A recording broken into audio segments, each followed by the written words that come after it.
আসসালামু আলাইকুম। খুবই দুঃখজনক একটি ঘটনা। এখন আমি গতকালকে ঈদের জন্য বাসা গিয়েছিলাম। ভাই একটু চুপ কর, কথা বলে আমি। হ্যাঁ, শুনতেছে। গতকালকে ঈদের জন্য গ্রামের বাড়িতে গিয়েছিলাম। বাসা পুরাটা খালি ছিল, আর এগুলোকে দেখার মতো কেউ ছিল না।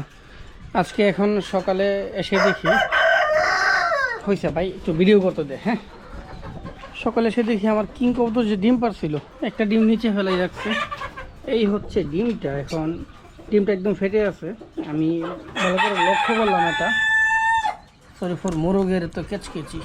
এই যে আপনারা হয়তো বা একটু ভালো করে লক্ষ্য করলে দেখতে পারবেন যে এখানে রক্তের মতো লাল লাল লাল রগ দেখা যাচ্ছে।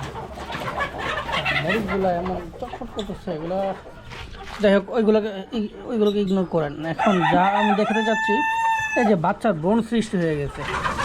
এখানে ওই যে রগ আছে, ওই যে ছোটো বাচ্চাটাও দেখা যাইতেছে। ছোট মানে প্রায় 5-6 দিন হয়েছে, তো বা 7 দিনের উপরে হয়েছে।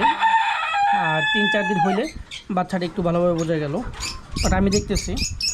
আর আগে যেহেতু আমি কবুতর পালতাম, ওই সম্পর্কে একটু আইডিয়া আছে। এই ডিমটা একদম 20 ডিম ছিল, এখানে বাচ্চা হওয়ার সম্ভাবনা একদম পুরাপুরি ছিল।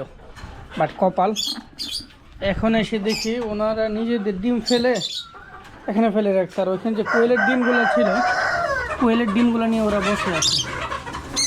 এটা কোনো কথা হইল? যাই হোক, কপালে হয়তো বা নেই, খুব শখ ছিল। ইনশাল্লাহ হবে।